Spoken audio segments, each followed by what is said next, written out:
नमस्कार, मैं रंजित रंजन आप सभी का एक बार फिर से स्वागत करता हूं हमारे इस YouTube channel competitive study centre पर। दोस्तों, आप लोगों को पता ही है, पर डे आप लोगों के लिए बिहार पुलिस का एक सेट का डिस्कशन रोज़ करते हैं। जो प्रीवियस ईयर में पूछे गए हैं उन सारे क्वेश्चनों को आपके साथ लाते हैं और उसका डिस्कशन करते हैं। पहले हमने मैथ सेक्शन को करते हैं, फिर जीके, फिर हिंदी, इसी तरीके से आगे बढ़ते हैं, है ना। इसमें दोस्तों बहुत सारे सेट का डिस्कशन हो चुका है। अगर आप लोगों ने नहीं देखा है तो लिंक डिस्क्रिप्शन में दिया है, आप लोग जाकर देख सकते हैं, ठीक है ना। चलिए आज की क्लास शुरुआत करते हैं और देखते हैं आज की क्लास में कैसा कैसा क्वेश्चन जो पिछले साल पूछा गया था उसी क्वेश्चन को लेकर आया हूं, ठीक है। बने रहिएगा, क्लास थोड़ा सा लंबा हो सकता है, ठीक है ना, क्योंकि इसमें सारी चीज़ों का डिस्कशन होगा तो थोड़ा लंबा चल सकता है। आप अंत तक बने रहिएगा, ठीक है। चलिए पहला क्वेश्चन देखिए तो क्या कह रहा है। कह रहा है कि मोहन ने अंकित मूल्य पर 20% की छूट पर एक बैग खरीदा। उसने उसे खरीद मूल्य पर 40% के लाभ पर बेच दिया।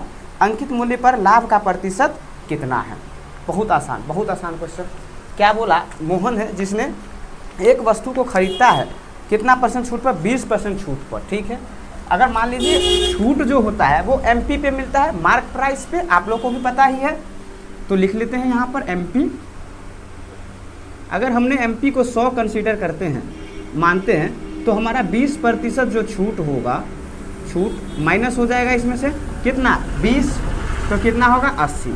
अब कह रहा है कि जिसने मूल्य पर उसने लाया ना, उस पर वो 40% का प्रॉफिट लेता है। तो 80 पर अगर कोई 40% का प्रॉफिट लेगा तो इसका 80 का 40 का प्रतिशत कितना होगा, 32, यानी कि 112 रुपया में वो बेचेगा। अब खुद देखिए, कह रहा है कि अंकित मूल्य पर वो कितना लाभ कमा रहा है। तो अंकित मूल्य 100 था और 112 में अभी वो बेच रहा है, तो कितना लाभ हो रहा है, 12। और 100 पर जो लाभ होता है वही परसेंटेज प्रॉफिट कहलाता है। ये हमने आपको परसेंटेज चैप्टर में बहुत बार बताया है, समझ गए।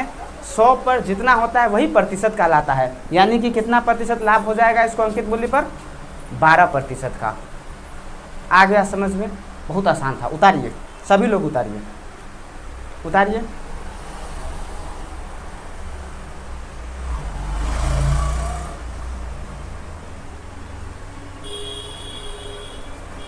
क्या हुआ, कुछ पूछना है? हाँ, प्रॉफिट जो होता है ना वो तो सीपी पे होता ही है, लेकिन इस क्वेश्चन को तो पढ़िए। क्वेश्चन में क्या कहा कि अभी जो प्रॉफिट कमाएगा वो कह रहा है कि एमपी पर कितना प्रॉफिट हुआ। तो एमपी 100 था और 112 में बेचा, यानी कि 12% का लाभ हो गया। जिस पर कहेगा, कभी कभी हमने आपको प्रॉफिट लॉस में तो बताया, एसपी पे भी बोला जाता है कि व्यापारी एसपी पे प्रॉफिट गणना कर रहा है। आ रहा है समझ में, ठीक है, ठीक है। अभी एमपी पे बोला है ना। उतारिए।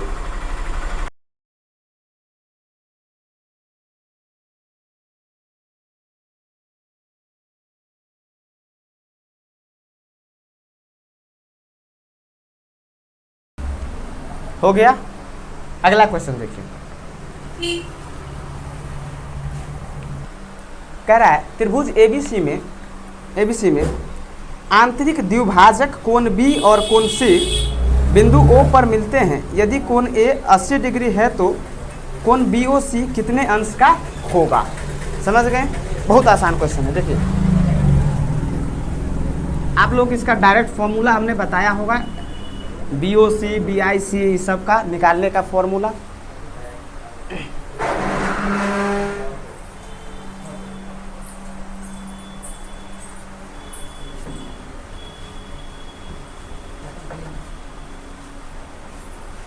देखिए ये जो क्वेश्चन है इसमें हमने आप लोगों को डायरेक्ट भी बताया हुआ है फॉर्मूला, वैसे हम अभी बना देते हैं। त्रिभुज ABC है हमारे पास, ऐसे बना लीजिएगा त्रिभुज। इसको लिखिएगा A, B और C।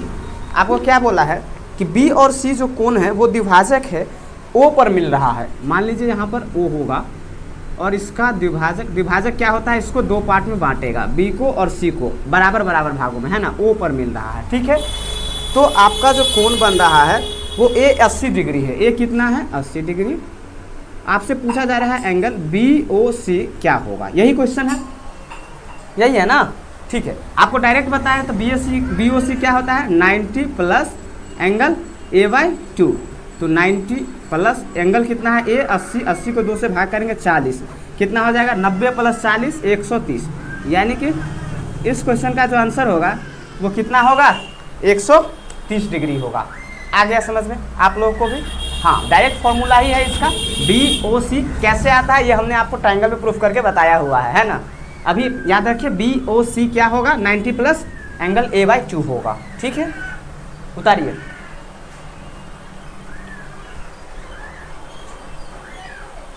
उतारिए उतारिए, बहुत आसान क्वेश्चन था। डायरेक्ट फॉर्मूला हमने आपको कितना बार बोला है, सब सेट में बोलते हैं ये बातें कि क्षेत्रमिति से जो क्वेश्चन आता है या फिर इससे ट्रायंगल से, सर्कल से, इस सब से रिलेटेड, वो आपको फॉर्मूला पर ही रहेगा, है ना। फॉर्मूला याद रखना है, सारे फार्मूला को याद कर लेना है। हमने अपने क्लास में पूरे फार्मूले का ही एक बनाए थे क्लास, है ना, उसमें सारे फार्मूला को डिस्कस किए थे। तो आप लोगों के पास है ही एक जगह, उसको देखना है, बार बार याद रहेगा।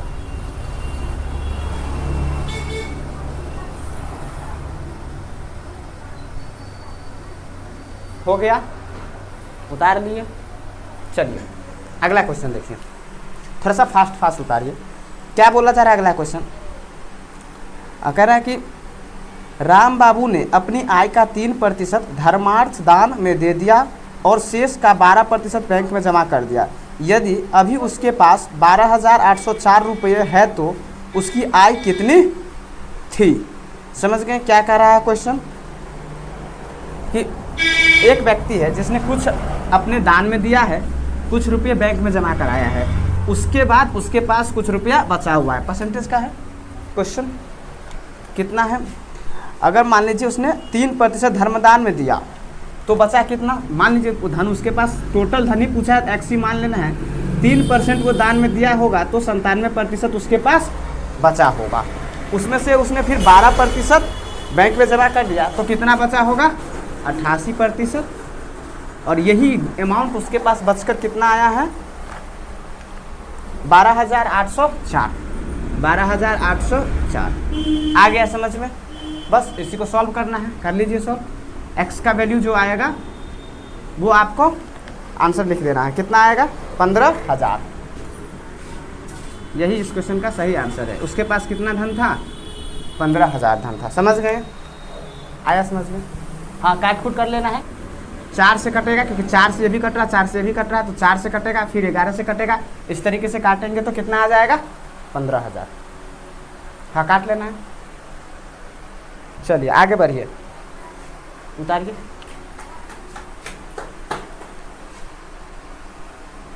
अगला क्वेश्चन देखिए।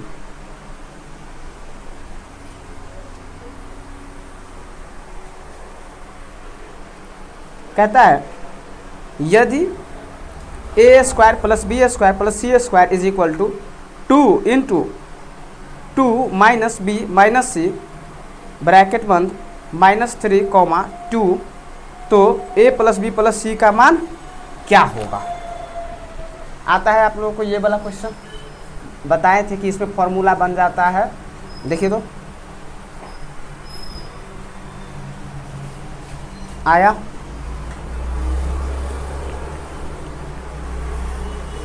देखिए क्वेश्चन जो आपका दिया हुआ है,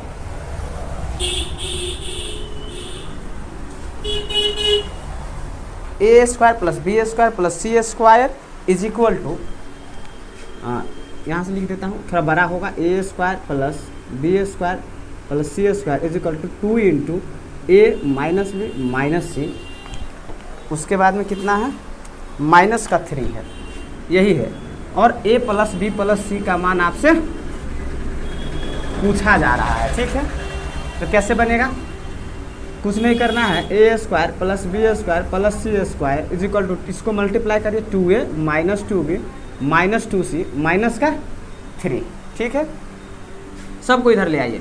तो a² माइनस, एक को रखिएगा इसके साथ, प्लस b² प्लस, ओ ये माइनस हो जाएगा, ठीक है, ये प्लस रहेगा, 2b plus c² plus 2c। ठीक है, इज इक्वल टू -3 है तो इसको इधर लाएंगे तो +3 हो जाएगा, बराबर 0 बच जाएगा। ठीक है, अब देखिए तो ये 3 है और 1 2 3 a b c 3 पार्ट है ना, तो सब में एक एक करके डिवाइड कर दीजिए। तो a² - 2a प्लस का 1 plus b² plus 2b plus का 1 plus c² plus 2c plus का 1 इज इक्वल टू 0। समझ में आ गया? अब ध्यान से देखिएगा तो ये क्या बन रहा है सर?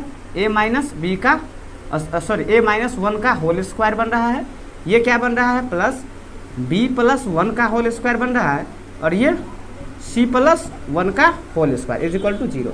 और आपको पता है कि अगर किसी संख्या के वर्गों का योग जीरो है, इसका मतलब वो सब पार्टिकुलर जीरो होगा, होगा कि नहीं। तो बस यहाँ से निकाल देना था कि ए माइनस वन का स्क्वायर भी जीरो होगा, तो A minus one is equal to zero, A बराबर वन। फिर बी इसी तरीके से बी प्लस वन का स्क्वायर भी जीरो होगा, तो B plus one is equal to zero, तो बी बराबर माइनस वन। फिर यहाँ देखते सी प्लस वन का होल स्क्वायर जीरो होगा, तो C plus one is equal to zero, तो सी बराबर माइनस वन। और आपसे जो पूछा गया है एक निकल कर आ गया, ये माइनस वन और फिर ये minus one, plus minus minus cut जाएगा, कितना बचेगा माइनस का वन बचे, ओ सॉरी यहाँ नहीं, ये कटेगा माइनस का वन, कितना आंसर हो जाएगा माइनस का वन। जो क्वेश्चन आपसे पूछा गया था उसका आंसर कितना होगा माइनस का वन होगा। आ रहा है समझ में।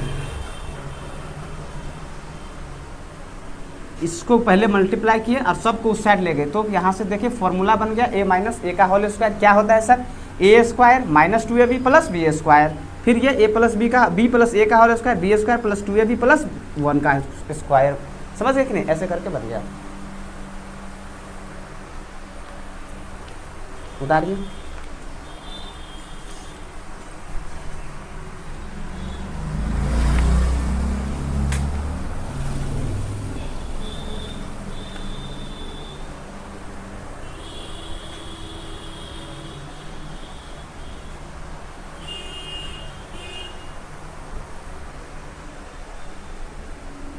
हो गया।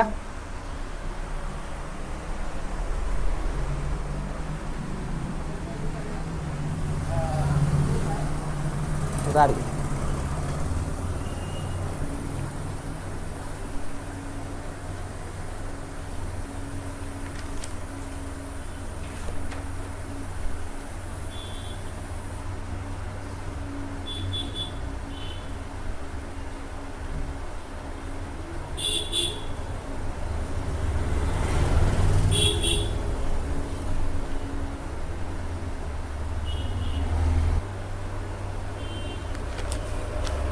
हो गया। चलिए अगला क्वेश्चन देखिए क्या कह रहा है, एक मोटर बोट नदी में अनुकूल प्रवाह में कुछ दूरी 3 घंटे में तय करती है। पहले इसको मिटा देते, देखिए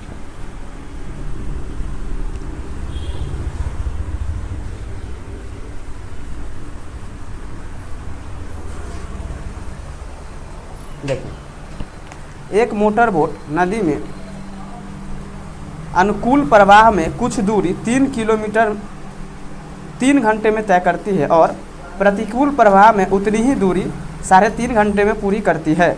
यदि पानी की गति 1.5 किलोमीटर प्रति घंटा है तो स्थिर जल प्रवाह में बोट की गति क्या होगा। समझ गए, आपको धारा का दिया हुआ है और चाल का और नाव का पूछ रहा है, ठीक है। समझ गए क्वेश्चन क्या कहा कि जब वो नदी के अनुकूल प्रभाव का मतलब क्या होता है, धारा की दिशा में, प्रतिकूल प्रभाव का मतलब धारा के विपरीत दिशा में। समझ गए, तो जब धारा की दिशा में जाता है तो चाल क्या हो जाता है, वेरी गुड, ऐड हो जाता है ना, और धारा के विपरीत दिशा में जाता है तो माइनस हो जाता है। समझ गए कि नहीं, यही करना है आपको। तो यहाँ से एक दिया हुआ है जल की गति नहीं, पानी की गति दिया हुआ है और नाव की गति नहीं दिया हुआ बोट की, तो आपको मान लेना है। देखिए अब पानी की गति दिया हुआ है आपसे x और बोट की पूछा जा रहा है, तो इसको सॉरी पानी की गति तो दिया हुआ है 1.5 किलोमीटर प्रति आवर और इसका हमने x मान लिया, ठीक है। चलिए आगे देखिए, अब अगर अनुकूल दिशा में जाएगा यानी कि धारा के दिशा में जाएगा तो x प्लस 1.5 हो जाएगा, और धारा के विपरीत दिशा में जाएगा तो x माइनस 1.5 हो जाएगा कि नहीं हो जाएगा, ठीक है। धारा के दिशा में गया है तो वो 3 घंटा लिया है और धारा के प्रतिकूल गया तो 3.5 घंटा। इसको 3 से गुना कर दीजिए और इसको 3.5 का मतलब 7/2।